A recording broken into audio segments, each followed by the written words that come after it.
The council chamber of the Galactic Federation buzzed with nervous energy as representatives from 47 different species gathered around the massive holographic display. Ambassador Zethkar of the Vortanian Empire adjusted his breathing apparatus, the blue-tinted methane helping to calm his nerves. Beside him, the crystalline silicates clicked and chimed in their musical language, while the towering chronari shifted their massive frames with obvious discomfort. All eyes were fixed on the center of the chamber, where Admiral Thane Korvax of the Hegemony Fleet stood before the assembled delegates. His forearms gestured dramatically as he spoke, his voice carrying the weight of genuine fear. Honored delegates, Korvax began, his translator converting his guttural hegemony speech into the common tongue. What I am about to share with you will challenge everything we thought we knew about warfare, about tactics, and about the species we foolishly dismissed as primitive. The holographic display flickered to life, showing a star map of the Outer Rim territories. Red markers indicated recent battle sites, and there were far too many of them. Ambassador Zethkar counted at least 30 major engagements in the past 6 months alone. The humans, Korvax continued, have somehow managed to repel every invasion force we have sent against their pathetic little blue world. Not just repel, they have destroyed fleets that should have been capable of glassing entire systems. A murmur of disbelief rippled through the chamber. The hegemony possessed the largest military force in the galaxy, with technology that had conquered hundreds of worlds. Their ships were massive, their weapons devastating, their tactics proven across millennia of warfare. Representative Quellen of the Trade Confederation raised one of her 6 arms. Admiral, surely you exaggerate. The humans have barely achieved faster than light travel. Their technology is centuries behind ours. How could they possibly, how? Korvax's laugh was bitter. I wish I knew, Quellen. But, I can show you what happened. The display changed, showing footage from a recent engagement. The human fleet looked pathetic compared to the hegemony armada, smaller ships, fewer numbers, weapons that should have been obsolete. But, as the battle unfolded, the impossible became reality. Human vessels moved like nothing the galaxy had ever seen. They danced between the massive hegemony dreadnoughts with an agility that seemed to defy physics. Their smaller size, which should have been a disadvantage, became their greatest strength as they slipped through defensive formations like ghosts. Watch this, Korvax said, highlighting a particular sequence. Our fleet had them surrounded. 300 ships against their 60. Victory should have been assured. On the display, the human ships suddenly scattered in what appeared to be complete chaos. But it wasn't chaos, it was coordination beyond anything the assembled delegates had ever witnessed. Each vessel moved in perfect harmony with dozens of others, creating a flowing pattern that confused the hegemony targeting systems. They call it three-dimensional thinking, Korvax explained. Most species, even after achieving spaceflight, still think in terms of oceanic naval combat. Ships in formation, broadside attacks, linear strategies. But, humans, they think in spheres. In curves. In patterns that our tactical computers cannot predict.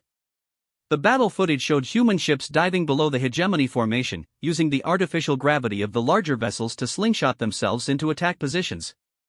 They struck at weak points with surgical precision, then vanished before return fire could be coordinated. Ambassador Zethkar leaned forward, studying the display intently. Their weapons appear inferior to ours. How do they achieve such devastating results? Because they don't rely solely on their weapons, Korvax replied grimly. They use everything, asteroids, debris, even the gravitational fields of nearby planets. I watched them turn a dead moon into a projectile that destroyed one of our command ships. The silicate delegation chimed in harmonious confusion. Their translator rendered it as, query, what force commands such creativity and destruction? Korvax manipulated the display, showing personnel files of captured human soldiers. The faces staring back at the assembly were unremarkable, no fangs, no natural armor, no obvious physical advantages. They looked soft, vulnerable. This is where it becomes truly disturbing, Korvax said. These humans have something they call special forces. Elite warriors who undergo training so intense that it would kill most of our species. But, that's not the worst part. He highlighted several files showing humans with various designations: Navy SEALs, Green Berets, Delta Force, Rangers, Marines. Each of their military branches has developed its own elite units, and they compete with each other. They deliberately create conflict within their own forces to breed better warriors. Representative Quellen's trading mind immediately grasped the implications. They weaponize competition itself? More than that. They take their weakest characteristic, their fragility, and turn it into strength. Because they can be injured so easily, they become obsessed with avoiding injury. Because they can die so quickly, they become masters of killing quickly. The display showed training footage that had been captured from human databases during a brief occupation of one of their outer colonies. The assembled delegates watched in horrified fascination as human soldiers threw themselves from aircraft, swam through freezing water, and endured physical punishment that would hospitalize most species. They call it Hell Week, Korvax said. A training period where they deliberately subject their soldiers to conditions designed to break them mentally and physically. Those who survive become something new. The footage shifted to show actual combat recordings. Human Special Forces operators moved through enemy positions like shadows, appearing and disappearing with ghostly efficiency. They used stealth not as a tool, but as a philosophy. Where other species relied on strength or superior technology, humans relied on being invisible until the moment they chose to strike. Watch this engagement, Korvax said, showing a recording from a hegemony ground installation. 47 humans versus 300 of our best troops, defending a fortified position with advanced weaponry. The human force approached the installation at night, moving across terrain that should have provided no cover. But they created cover where none existed, using natural shadows, environmental camouflage, and tactics that seemed to bend reality itself. "Where are they?" whispered Commander Theshdai of the Kronari Defense Force. "I can see our troops, I can see the installation, but where are the humans?" "Exactly," Korvax replied. "They were there the entire time. Moving through our defensive perimeter like ghosts." And then the installation's lights went out. In the space of 30 seconds, 300 hegemony soldiers simply stopped responding to communications. When backup forces arrived 6 hours later, they found the installation captured, the defenders unconscious but alive, and no sign of how it had been accomplished. "They could have killed every soldier in that facility," Korvax continued. "They had the position, the advantage, the element of surprise. But they chose capture over killing when possible. Do you understand how much harder that is? How much more skill it requires?" The chamber fell silent as the implications sank in. A species that could kill efficiently but chose mercy when tactical advantage allowed it suggested a level of tactical sophistication that bordered on the supernatural. Ambassador Zethkar stood slowly, his breathing apparatus hissing. "Admiral, what you're describing, it suggests that these humans have been preparing for galactic warfare for generations. But they've only achieved spaceflight recently. How is that possible?" Korvax's expression darkened. "Because they've been at war with each other for their entire recorded history. Every advancement they've made, every technology they've developed, every tactic they've perfected, all of it was forged in the crucible of continuous conflict." The display showed human historical records, thousands of years of warfare, innovation driven by necessity, tactical evolution that never stopped. Where most species achieved peace through unification and, then, grew stagnant, humans had maintained their competitive edge through constant challenge. "They have a saying," Korvax continued. "If you want peace, prepare for war." While we were exploring the stars and building trade networks, they were perfecting the art of combat. Every human soldier is the inheritor of thousands of years of military innovation. Representative Quellen asked the question that was on everyone's mind: what do they want? Are they expanding? Are they aggressive? Korvax manipulated the display again, showing communication logs from human diplomatic channels. That's perhaps the most disturbing aspect of all this. They don't want anything from us. They're perfectly content to remain in their little corner of the galaxy, trading peacefully and exploring at their own pace. Then, why are they fighting? Because we attacked them first. Every engagement, every battle, every demonstration of their capabilities, it's all been defensive. They didn't seek us out. We found them, decided they were primitive enough to conquer easily, and learned how wrong we were. The weight of that revelation settled over the chamber like a heavy blanket. The galaxy's major powers had repeatedly attacked what they perceived as a weak species, only to discover that they had been probing the defenses of sleeping dragons. "What do you recommend, Admiral?" asked Commander Theshdai. Corvex looked around the chamber, meeting the eyes of representatives from species that had dominated the galaxy for millennia. We negotiate. We approach them as equals, not as subjects. And we pray to whatever gods we worship that they're willing to talk. The holographic display shifted one final time, showing the Sol system in all its deceptive simplicity. A single yellow star, a handful of planets, and a species that had just redefined what it meant to be a galactic power. Because, Corvex concluded, if they ever decide to stop playing defense and start playing offense, there isn't a force in this galaxy that could stop them. As the delegates began to disperse, each lost in their own thoughts about humanity and the new reality they represented, none of them noticed the small probe that had been observing their meeting from the asteroid field beyond the station. Its human operators had been monitoring Galactic Federation communications for months, patiently gathering intelligence and preparing for whatever came next. Back on Earth, in a secure facility buried deep beneath the mountains of Colorado, General Sarah Mitchell reviewed the intelligence reports with a mixture of satisfaction and concern. The galaxy's powers were finally beginning to understand what they were dealing with, but that understanding brought its own dangers.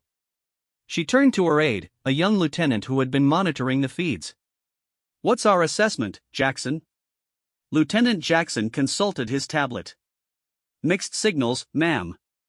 Some factions want to negotiate, others are talking about combining forces for a larger offensive. The hegemony seems to be pushing for diplomacy, but the Chronari Defense Force is advocating for what they call overwhelming response." Mitchell nodded. It was what they had expected. Fear would drive some species toward negotiation, but it would push others toward increasingly desperate measures. The next few months would determine whether humanity remained a hidden defensive power or became an active participant in galactic politics. "Prepare contingency plans for both scenarios," she ordered. "And make sure our special operations teams are ready for deployment. Something tells me we're going to need them." As she spoke, thousands of human operators across the galaxy received new orders. They had been positioned months ago, invisible observers in alien societies, gathering intelligence and preparing for the day when Earth might need to project power beyond its own solar system. The galaxy thought it understood human special forces now. They were about to learn how wrong they were. Captain Maya Singh moved through the ventilation system of the Chronari command station with the fluid grace of someone who had spent years perfecting the art of infiltration. The massive alien structure was designed for beings 3 times her size, which made navigation both easier and more challenging. Easier because the corridors were spacious enough for her to move freely, more challenging because every surface was built for creatures with different proportions and capabilities. Her mission parameters were clear: gather intelligence on the Chronari military buildup and assess their plans for what intercepted communications referred to as Operation Cleansing Fire. The name alone suggested something unpleasant, and preliminary reports indicated they were assembling a fleet large enough to sterilize entire star systems. Through her neural interface, Maya maintained constant communication with her support team back on the stealth ship Phantom's Edge, positioned in the asteroid field surrounding the Chronari home system. Her handler, Commander Rodriguez, provided real-time updates on patrol schedules and security protocols. "Ghost 7, you have a patrol approaching your position from the North Corridor. 2 Chronari guards, standard security sweep." Maya paused in the intersection of 2 massive air ducts, her enhanced hearing picking up the heavy footsteps of the approaching guards. Chronari physiology was fascinating from an infiltration perspective. They were incredibly strong and durable, but their size made them noisy and predictable. More importantly, their visual spectrum was shifted toward the infrared, making them excellent at detecting heat signatures but poor at spotting movement in the cooler sections of their own infrastructure. She activated her suit's thermal dampening system, watching her heat signature disappear on her heads-up display. The suit was a masterpiece of human engineering, incorporating technology borrowed from a dozen different alien species and improved upon with typical human creativity. It didn't just hide her from sensors, it made her effectively invisible across multiple spectrums. The guards passed beneath her position, their conversation automatically translated by her suit's AI. They were discussing the increased security measures, complaining about extra shifts and wondering why their superiors seemed so paranoid lately. "Ever since those reports came in about the human incidents, Command has been acting like we're under siege," one guard grumbled to his companion. "Humans," the second guard replied with derision. "What could those soft little creatures possibly do to threaten the Chronari Defense Force?" Our ships are 10 times the size of theirs, our weapons could crack planets. Maya smiled grimly as she continued toward her target. That attitude was exactly why human special forces had been so successful. Underestimation was a weapon more valuable than any plasma cannon. Her destination was the Central Command Center, where, according to intercepted transmissions, the Chronari High Command was finalizing their strategy for what they called the human problem. The irony wasn't lost on her, she was about to prove exactly why humans were more of a problem than they realized. The command center was located at the heart of the station, surrounded by multiple layers of security. Traditional infiltration would be impossible, but Maya wasn't limited to traditional methods. Her briefing had included detailed schematics of Chronari architecture, revealing a fascinating weakness in their design philosophy. Chronari structures were built to withstand massive external forces, asteroid impacts, enemy bombardment, even stellar radiation. But they weren't designed to resist infiltration from within their own infrastructure. The concept of an enemy small enough to move through their service tunnels simply hadn't occurred to them. Maya reached her insertion point, a maintenance access panel that connected to the command center's primary power distribution network. Her tools were miniaturized versions of standard human military equipment, adapted for stealth operations. She began the delicate process of accessing the Chronari systems, her fingers dancing across interfaces designed for creatures with twice as many digits.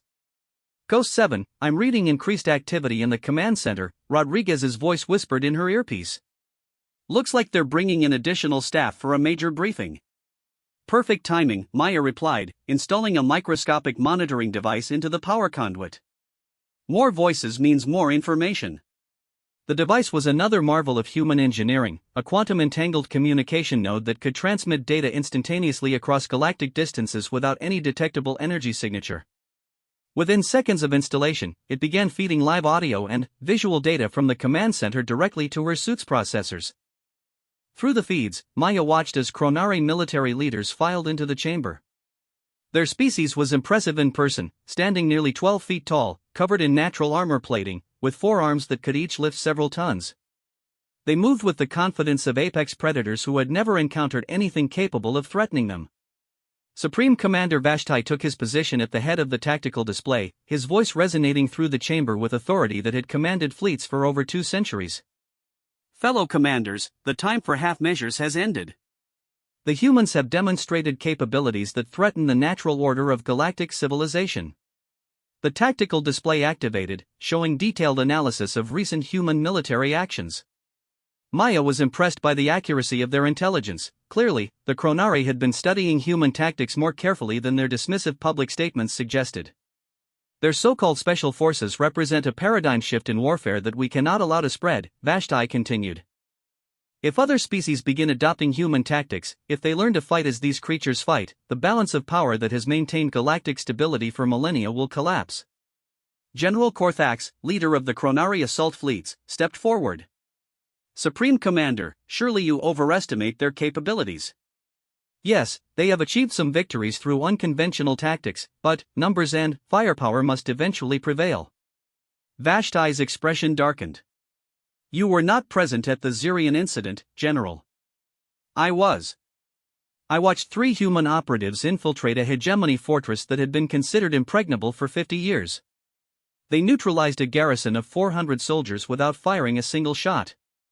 The chamber fell silent. Maya knew the incident he was referring to, Operation Quiet Thunder, where a SEAL team had been tasked with rescuing human prisoners from a hegemony interrogation facility. The mission had been accomplished so cleanly that the hegemony still didn't know exactly how it had been done. How is such a thing possible? Asked Admiral Freshka of the siege fleet. Because they think differently, Vashti replied, manipulating the display to show tactical analyses. We plan our operations around overwhelming force. We bring enough firepower to guarantee victory through superior strength. Humans plan their operations around overwhelming intelligence. The display showed a comparison between typical Chronari military doctrine and human special forces methodology. Where the Chronari relied on massive fleets and direct assault, humans used small teams, perfect intelligence, and surgical precision. They study us, Vashti continued. Not just our military capabilities, but our psychology, our culture, our weaknesses. They know more about how we think than we know about ourselves. and they used that knowledge to achieve the impossible. Maya was recording everything, but she was also processing the implications. The Chronari weren't just planning a military response, they were planning to study and counter human psychological warfare. That made them more dangerous than she had anticipated. Commander Zarakanael of Intelligence stepped forward, displaying captured footage from various human operations. Our analysis suggests that their special forces represent the pinnacle of their military evolution. But they are still ultimately limited by their physical capabilities. Maya watched the Chronari officers analyze footage of her own teammates in action. The aliens were trying to identify patterns, weaknesses, anything that could be exploited. But they were making the same mistake that every enemy of human special forces made. They were looking for conventional vulnerabilities in an unconventional force. Their advantages are significant, Zarakanael admitted, but they are not supernatural. They rely on stealth technology, enhanced training, and tactical innovation. All of these can be countered with proper preparation. What do you propose? Asked Vashti. Zarakanael activated a new section of the display, showing a massive fleet deployment plan. Operation Cleansing Fire will deploy simultaneously across all human territories. We will not give them time to organize their special operations. We will not allow them to choose the terms of engagement. We will simply overwhelm every human settlement with such massive force that no amount of tactical cleverness can save them. Maya felt her blood run cold.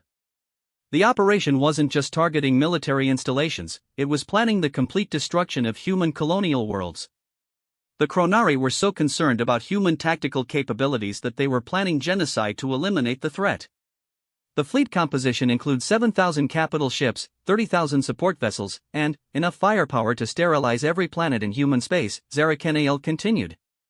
No human will survive to teach their tactics to other species. General Korthax examined the deployment schedule. When does the operation begin? 72 standard hours, Vashti replied.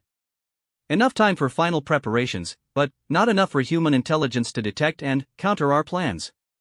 Maya was already transmitting the intelligence back to Earth through her quantum communicator.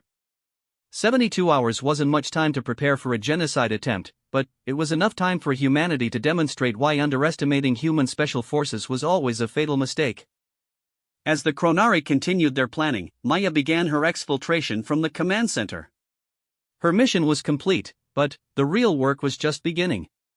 Somewhere in the asteroid field, the Phantom's Edge was already preparing for departure, racing against time to deliver intelligence that could save billions of human lives. But Maya knew something the Chronari didn't. They weren't the only ones who could plan for multiple contingencies. Human special forces had been preparing for scenarios like Operation Cleansing Fire since the first contact with alien species. The galaxy was about to learn that attacking humanity wasn't just dangerous because of what humans could do in response. It was dangerous because humans had been planning their response long before the attack began. As she moved through the ventilation system toward her extraction point, Maya activated a series of devices she had been placing throughout the station during her infiltration. The Chronari would discover them eventually, but by then, it would be too late. Each device was programmed with a different activation schedule, designed to create maximum confusion and paranoia within the Chronari command structure. Some would simply monitor communications. Others would subtly alter data in the Chronari tactical computers. A few would do nothing at all, existing only to be discovered and make the Chronari wonder what the devices that remained hidden were actually doing. Psychological warfare was as much about what the enemy thought you were doing as what you were actually doing. And, right now, Maya wanted the Chronari to realize that if one human operative could infiltrate their most secure facility, imagine what 1,000 human operatives could do to their invasion fleet. Ghost 7 to Phantom's Edge, she whispered into her communicator as she reached the extraction point. Package delivered. Time to go wake up the hornet's nest. The next 72 hours would determine the future of human civilization. But, thanks to Maya's mission, humanity would face that future with its eyes wide open and its most dangerous warriors ready for action. Deep beneath the Colorado mountains, the Strategic Operations Command Center hummed with activity that would have appeared chaotic to outside observers but represented perfect coordination to those who understood its purpose. Admiral Sarah Chen stood before the massive holographic display showing real-time positions of human assets throughout the galaxy, her expression calm despite the magnitude of the crisis they faced. The intelligence from Captain Singh had reached Earth just 18 hours ago, and, in that time, humanity had transformed from a defensive posture to something the galaxy had never seen before, a species preparing for total war with the calculated precision that only came from centuries of practice. "Status report," Chen commanded, her voice carrying clearly across the operations floor. Colonel Marcus Webb, head of Special Operations Planning, stepped forward with his tablet displaying deployment statistics. "Ma'am, we have confirmed asset positioning for Operation Sleeping Dragon. 347 deep cover operatives across 12 major alien power centers, 215 reconnaissance teams in position around Chronari staging areas, and 83 sabotage teams ready for immediate activation." Chen nodded, studying the deployment map. Red dots represented human operatives who had been placed years ago, living as traders, diplomats, and researchers throughout alien space. To their hosts, they were simply humans adapting to galactic civilization. In reality, they were the most highly trained intelligence assets humanity had ever deployed. What about fleet positioning? Admiral Torres, commanding the human defense fleet, consulted his own displays. "All stealth ships have reached their assigned coordinates. The Chronari believe they're planning a surprise attack, but we have real-time monitoring on every ship in their invasion fleet. Our submarines are in position to strike their support vessels, our destroyers are hidden in the asteroid fields of their supply routes, and our carriers are positioned to deploy strike teams directly into their command structures." The term submarines always amused Chen when applied to space warfare, but the concept was perfectly applicable. Human stealth ships operated below the detection threshold of alien sensors, moving through space like silent predators beneath an ocean of stars. "And the special packages?" Webb's expression grew serious. "All 57 packages are in position and ready for activation. Each one represents approximately 20 years of careful preparation and resource investment. The special packages were perhaps humanity's most audacious intelligence operation. For 2 decades, human operatives had been establishing deep cover identities throughout alien space, not just as individuals but as entire commercial enterprises, research institutions, and even cultural organizations. When activated, these sleeper cells would give humanity the ability to strike at the heart of alien civilization from within." Chen turned her attention to the central display, where the Chronari invasion fleet was visible in all its massive glory. 7,000 capital ships, each one capable of destroying cities, supported by a logistics network that stretched across 3 star systems. By conventional military thinking, it was overwhelming force applied with the kind of precision that should guarantee victory. "They've made one critical error," Chen observed, highlighting sections of the enemy fleet composition. "They're planning this operation like a traditional military engagement.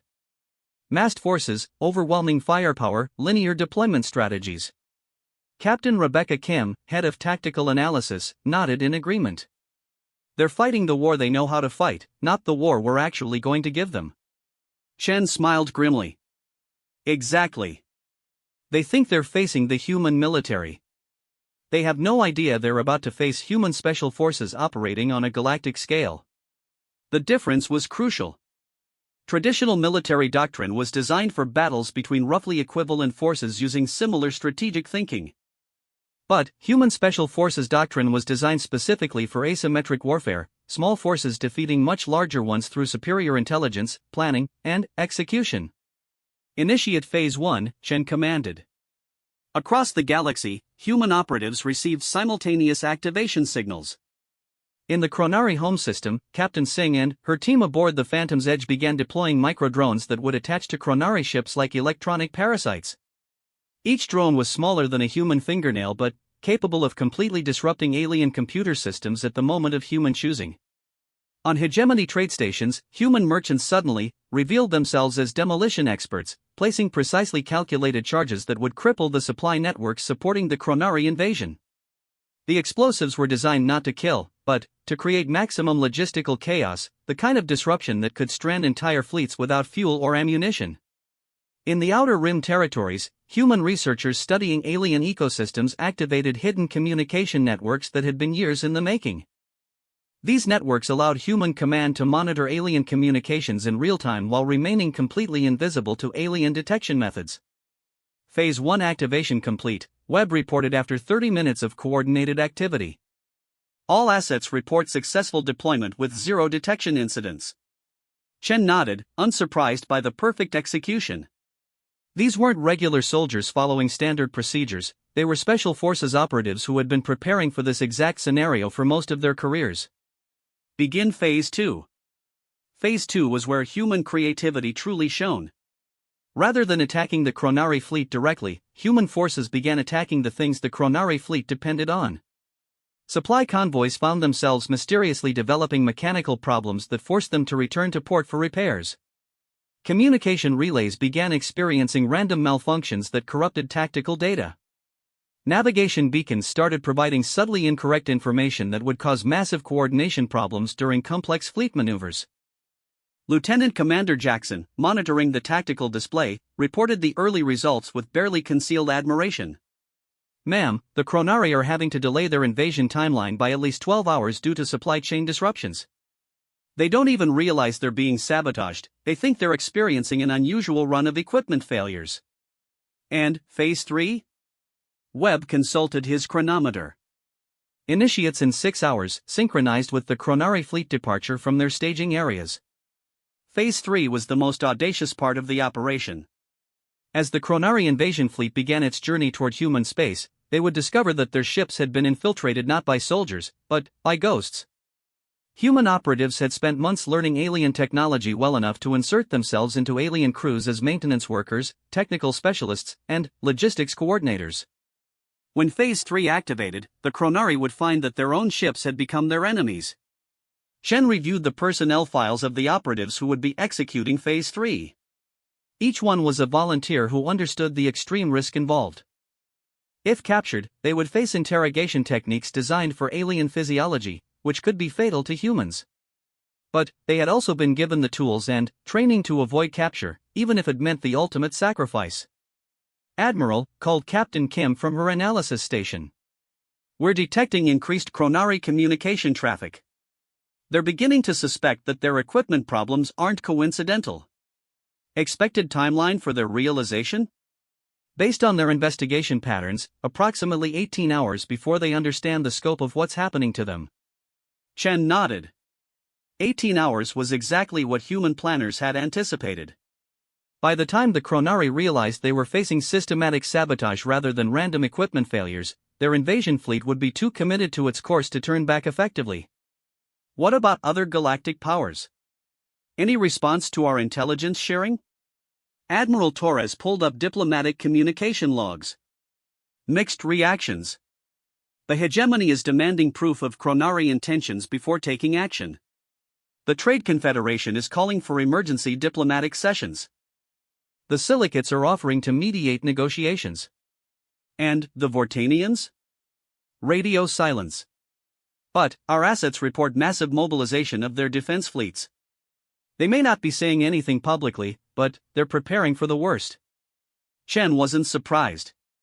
The Vortanians had been studying human tactical innovations more carefully than most species. They understood that if the Chronari were planning genocide, other species might be next on the list. Time to show them what human special forces can really do, Chen decided. Activate the Phantom Protocol. The Phantom Protocol was humanity's ultimate demonstration of special forces capabilities. Rather than simply defending against the Chronari invasion, human forces would simultaneously strike at military targets throughout Chronari space. But these wouldn't be traditional military strikes designed to cause maximum damage. Instead, they would be precision operations designed to demonstrate that human special forces could reach any target, anywhere, anytime they chose. The message would be unmistakable. If humans could infiltrate and neutralize military installations at will, imagine what they could do to civilian populations if they chose to abandon their ethical restraints. Phantom teams report ready for deployment, Webb confirmed. Target selection includes 47 military installations across 8 star systems.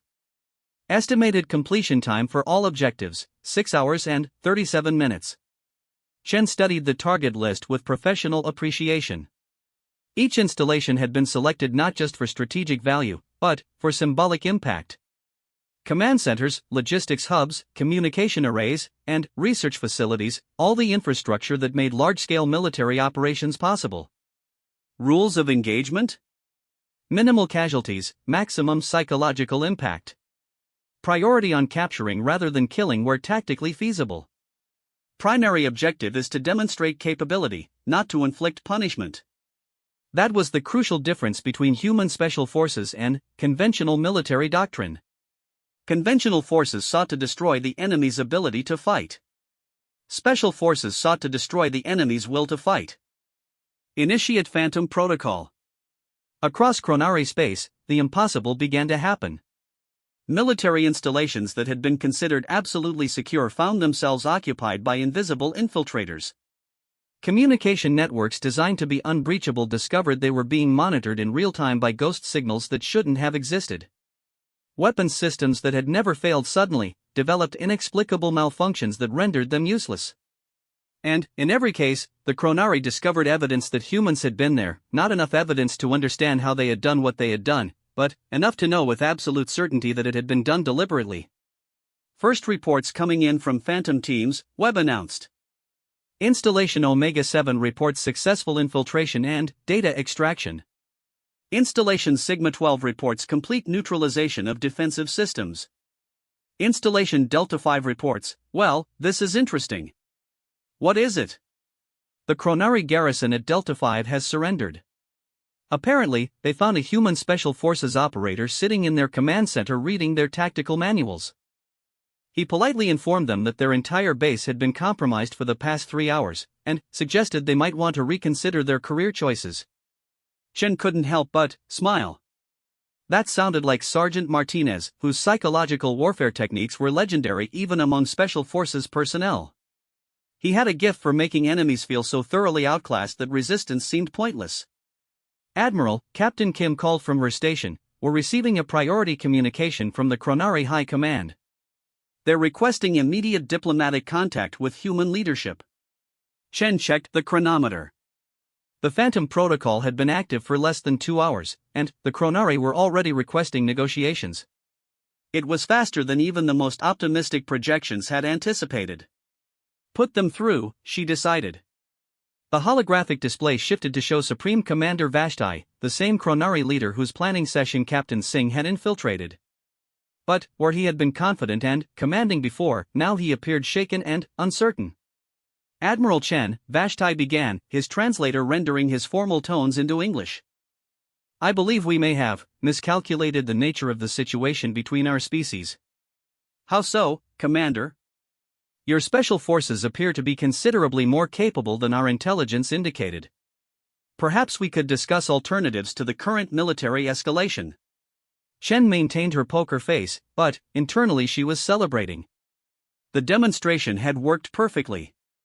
The Chronari had realized that their invasion fleet was vulnerable to human retaliation in ways they had never considered. I'm listening, Commander. What did you have in mind?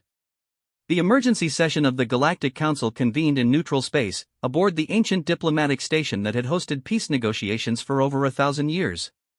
But, the assembled delegates had never faced a situation quite like this one. For the first time in galactic history, a species that had been dismissed as primitive was dictating terms to the galaxy's most powerful military force. Ambassador Elena Vasquez represented humanity at the negotiations, her presence a stark contrast to the massive alien delegates surrounding her. Where they relied on size, armor, and technological augmentation to project power, she carried herself with the quiet confidence of someone who knew exactly how much force stood ready to support her words. Supreme Commander Vashti of the Chronari Defense Force sat across from her, his forearms folded in a gesture that might have been meant to convey authority but, instead suggested defensive uncertainty. The past 72 hours had shattered everything the Chronari thought they knew about warfare, strategy, and the balance of galactic power. Ambassador Vasquez, Vashti began, his translator struggling with the formal diplomatic protocols that seemed inadequate for their current situation. The Chronari Defense Force acknowledges that our previous assessment of human military capabilities was incomplete.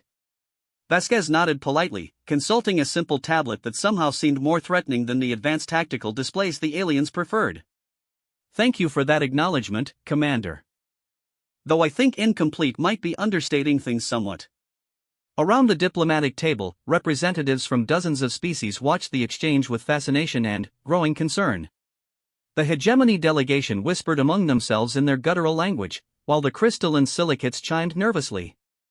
Everyone present understood they were witnessing a fundamental shift in galactic politics. Admiral Thane Corbex of the Hegemony Fleet leaned forward, his forearms spread in what his species considered a gesture of respectful inquiry. Ambassador, perhaps you could help us understand exactly what we're dealing with. Your forces have demonstrated capabilities that seem to violate basic principles of military science. Vasquez smiled, and something about that expression made several of the alien delegates unconsciously shift in their seats. Admiral, the capabilities we've demonstrated represent standard operating procedures for human special forces. We haven't shown you anything particularly advanced or unusual by our standards. The silence that followed her statement was profound. Representative Quellen of the Trade Confederation was the first to break it, her 6 arms gesture anxiously. Standard procedures? You've infiltrated installations that were considered impregnable, neutralized fleets that should have been unstoppable, and coordinated operations across galactic distances with precision that our best computers cannot replicate. And you call this standard? For special forces, yes, Vasquez replied matter-of-factly. You have to understand, what you call impossible we call Tuesday. Human special forces have been perfecting asymmetric warfare for centuries. We're very good at making the impossible look routine. Commander Theshdai of the Kronari Defense Force consulted his tactical display, showing the current status of his invasion fleet. Ambassador, your forces have somehow placed monitoring devices on every ship in our fleet. Our technical specialists cannot determine how this was accomplished or how to remove them. Some of our vessels report that their own computer systems are no longer fully under crew control. Vasquez nodded sympathetically. Yes, that would be phase 2 of our defensive response. We found it necessary to ensure that your invasion fleet couldn't reach human territory. Don't worry, we're not going to damage your ships or harm your crews unless you force us to. But, we did want to make sure you understood the futility of the current approach. Vashtai activated a holographic display showing the scope of human infiltration into Kronari space. Red markers indicated compromised installations, communication networks, and supply lines. The pattern was so comprehensive that it was clear humans had been planning for this scenario for years. How long have you been preparing for military conflict with our species? He asked. Oh, we haven't been preparing specifically for conflict with the Kronari, Vasquez replied, and her casual tone made the statement even more disturbing. We've been preparing for conflict with any species that might decide humans were worth conquering. Your forces just happened to be the first to test our preparations. The implications of that statement rippled through the assembled delegates. Humans hadn't been responding to Kronari aggression, they had been anticipating galactic aggression in general and preparing accordingly. Ambassador Zethkar of the Vortanian Empire leaned forward, his breathing apparatus hissing softly. Ambassador, are you saying that your species has been planning for warfare with the entire galaxy? Not planning for, Vasquez corrected, planning against. There's an important distinction. We didn't want to fight anyone. But, we recognized that a galaxy full of species with superior technology and massive military forces might eventually see us as a threat or an opportunity. So we prepared to ensure that attacking humanity would never be seen as a profitable proposition.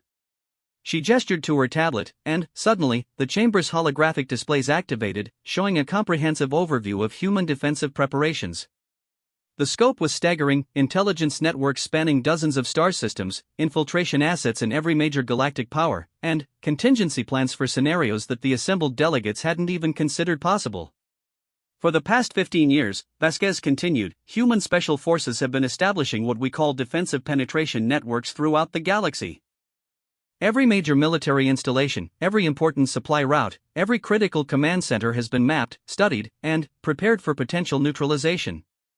General Korthax of the Kronari Assault Fleet studied the displays with professional horror. You're saying you could neutralize the military capabilities of every species in this room? If forced to, yes. But, that's not what we want to do. We prefer the current approach, demonstrating capability to discourage aggression while maintaining the option for peaceful coexistence.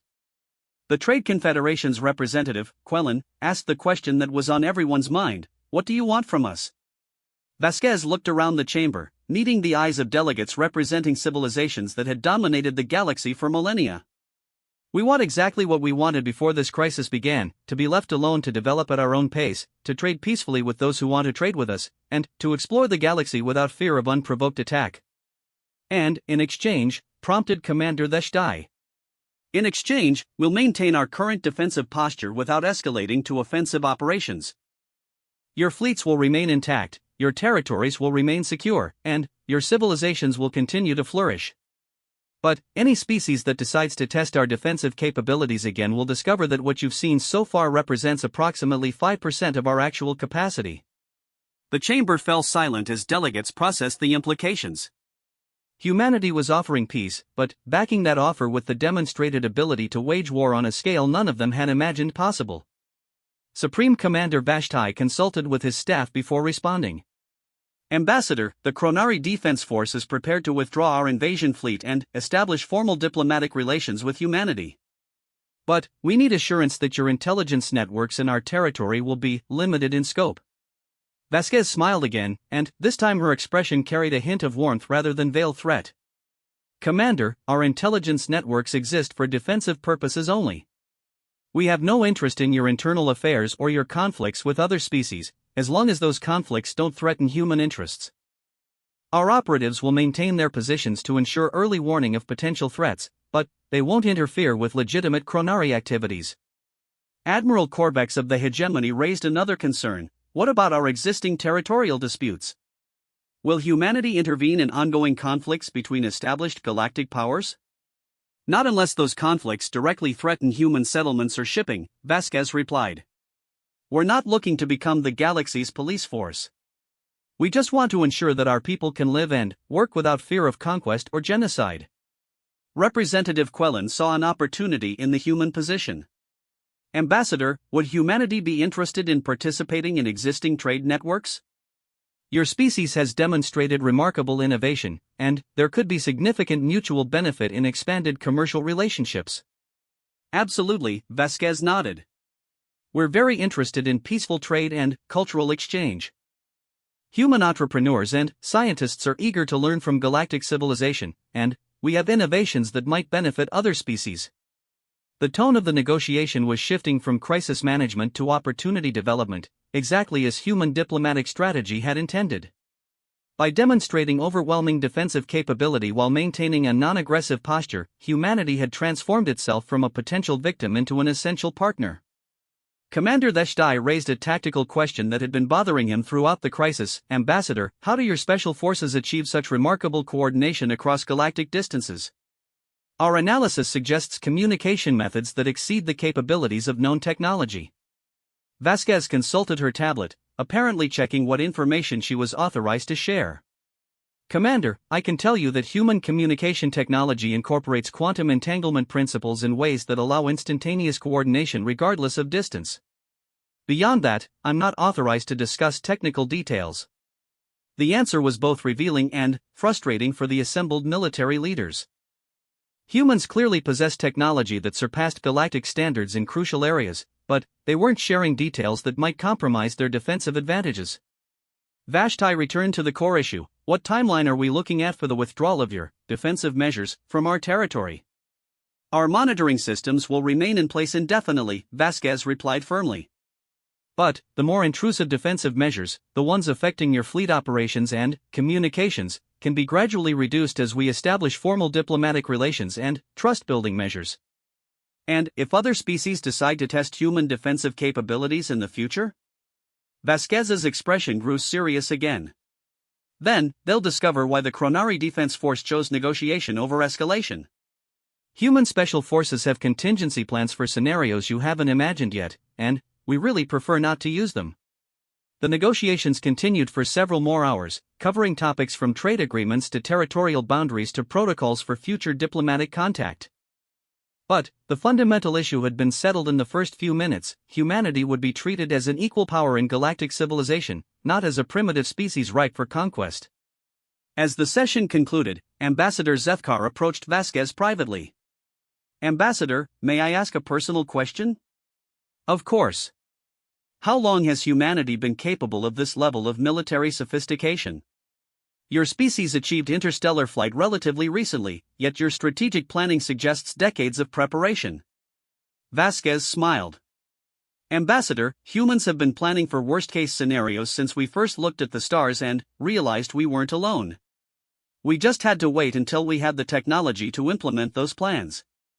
As the delegates dispersed, returning to their respective governments with news that would reshape galactic politics, none of them noticed the small surveillance devices that had been monitoring their negotiations. Human intelligence would continue to watch for threats, but now they would also be watching for opportunities. The galaxy had learned to take humanity seriously. Now it was time to discover what humans could accomplish when they were treated as equals rather than targets. 6 months after the Chronari crisis, the galaxy had settled into a new equilibrium that nobody could have predicted. The emergency diplomatic station that had hosted humanity's first major galactic negotiations now served as the permanent headquarters for the Interspecies Cooperation Initiative, a joint organization that was revolutionizing how different civilizations worked together. Captain Maya Singh stood in the observation deck of the station, watching as ships from dozens of different species docked and departed in patterns that would have been impossible just months earlier. Human traffic controllers worked alongside Vortanian logistics specialists and silicate communication experts, creating a level of interspecies coordination that was making previously impossible projects suddenly feasible. Hard to believe how much has changed, commented Colonel Webb, joining her at the observation window. He had been reassigned from Special Operations Planning to head the new Human Interspecies Military Liaison Office, a position that hadn't existed until other species began requesting access to human tactical innovations. Singh nodded, watching a massive hegemony construction ship maneuvering alongside a sleek human engineering vessel. Remember when we thought the biggest challenge would be keeping them from trying to conquer us? Now they're asking us to help them redesign their military doctrines, Webb replied with amusement. Though I have to admit, some of their requests have been interesting. The interesting requests had been one of the most unexpected developments following the crisis. Rather than simply accepting human defensive capabilities as an unexplainable phenomenon, several species had begun asking for access to human training methods, tactical philosophies, and organizational structures. The Vortanians had been first, requesting assistance with what they diplomatically called small unit efficiency enhancement. In practical terms, they wanted to learn how human special forces achieved such remarkable results with limited resources. The cultural exchange program that had resulted was providing benefits to both species. How are the Vortanian exchange students progressing? Singh asked. Better than expected, actually. Their physiology gives them some natural advantages: better oxygen efficiency, improved low-light vision, enhanced spatial awareness. But they're struggling with the psychological aspects of special forces training. That didn't surprise Singh. Vortanian society was highly structured and hierarchical, with clearly defined roles and responsibilities. The creative chaos that characterized human special forces operations was proving challenging for minds trained to follow precise protocols. What about the joint training exercises? Webb's expression grew more serious. That's where things get really interesting. The silicates have been observing our operations, and they've started developing tactical applications for their natural communication abilities that we never considered. The silicate participation had been the most surprising development of the cooperation initiative. As crystalline beings with shared consciousness networks, they had initially seemed incompatible with human military thinking. But their ability to coordinate instantly across vast distances was proving invaluable for complex operations. They're calling it harmonic warfare, Webb continued. Using their natural resonance frequencies to disrupt enemy electronics while providing perfect coordination for allied forces. Combined with human stealth technology and tactical innovation, it's creating possibilities that neither species could achieve alone. Singh turned from the observation window to study the tactical displays that showed current joint operations throughout the galaxy.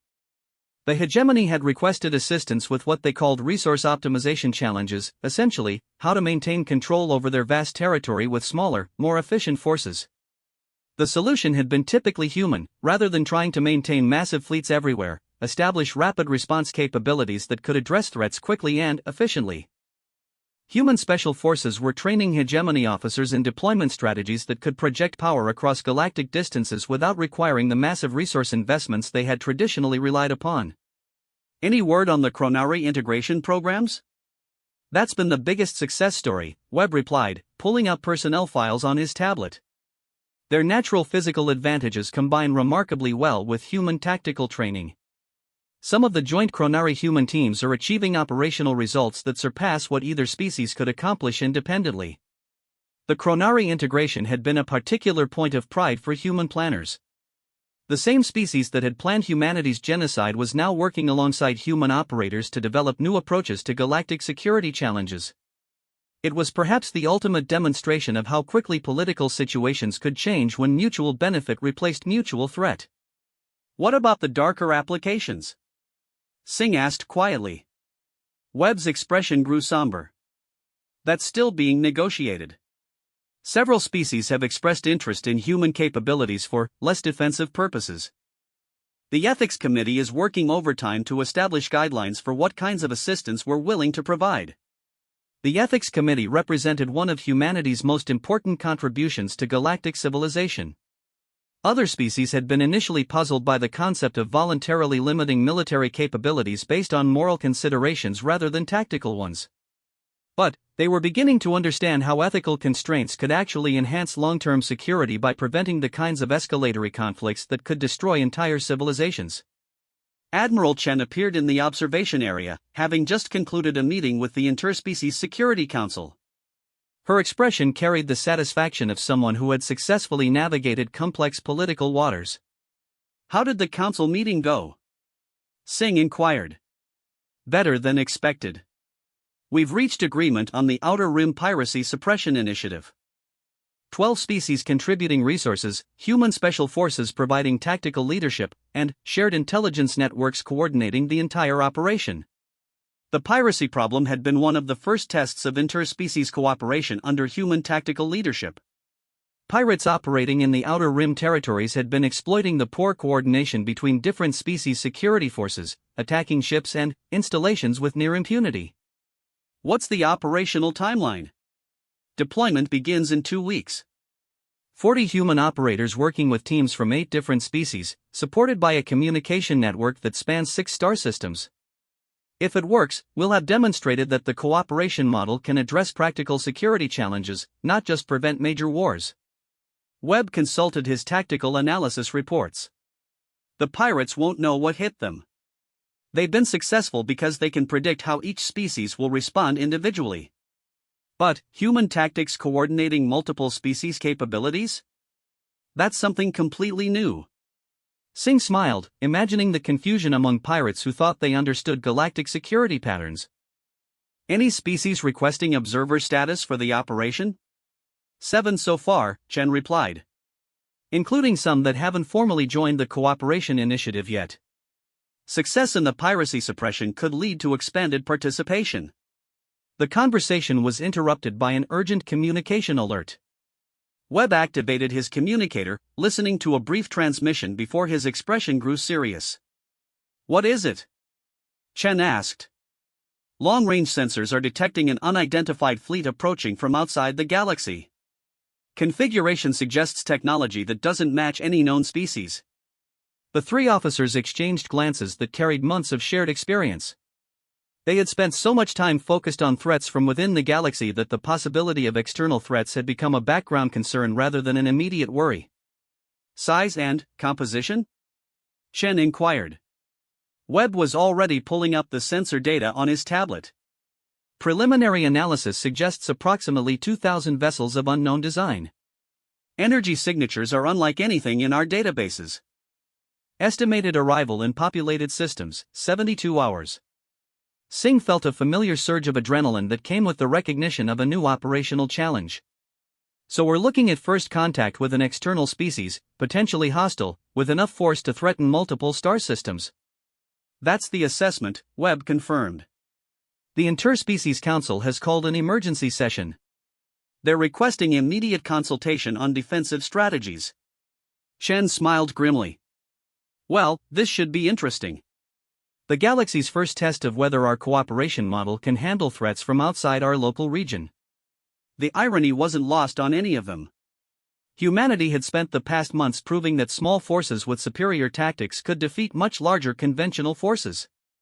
Now the galaxy was about to discover whether that principle applied to threats from civilizations they had never encountered. What's our assessment of joint defensive capabilities? Singh asked. Webb was already running calculations on his tactical computer. If we can achieve the same level of coordination we've demonstrated in smaller operations, we have advantages the external fleet probably isn't prepared for.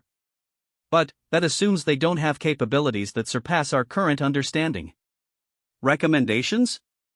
Full activation of all cooperation networks, immediate deployment of joint reconnaissance teams to gather intelligence on the approaching fleet, and preparation for the largest coordinated defense operation in galactic history.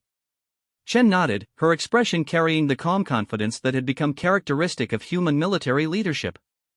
Signal all human assets to prepare for Operation Galactic Shield.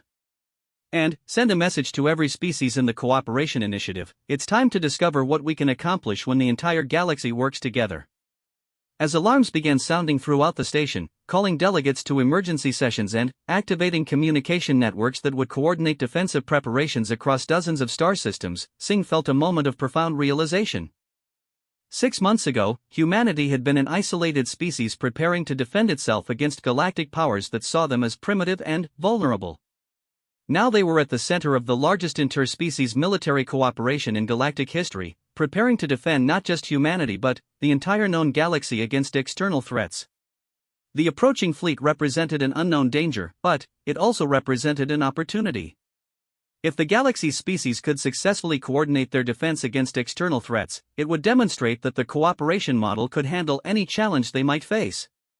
One more thing, Chen added as they prepared to return to their respective duties. Make sure our special forces teams understand, this isn't just about defending the galaxy. This is about showing an external civilization that attacking this galaxy means facing every species in it, working together, using tactics they've never encountered. Singh smiled as she headed toward her assignment station.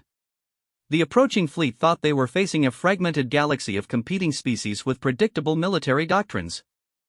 They were about to discover what happened when human special forces coordinated the defensive capabilities of an entire galaxy. The next 72 hours would determine whether humanity's approach to galactic cooperation was merely an interesting experiment or the foundation of a new era of interspecies civilization. But, based on what they had accomplished in just 6 months, Singh was confident that the external fleet was about to face the most effective military force in galactic history. After all, they had finally learned what humans meant when they talked about special forces.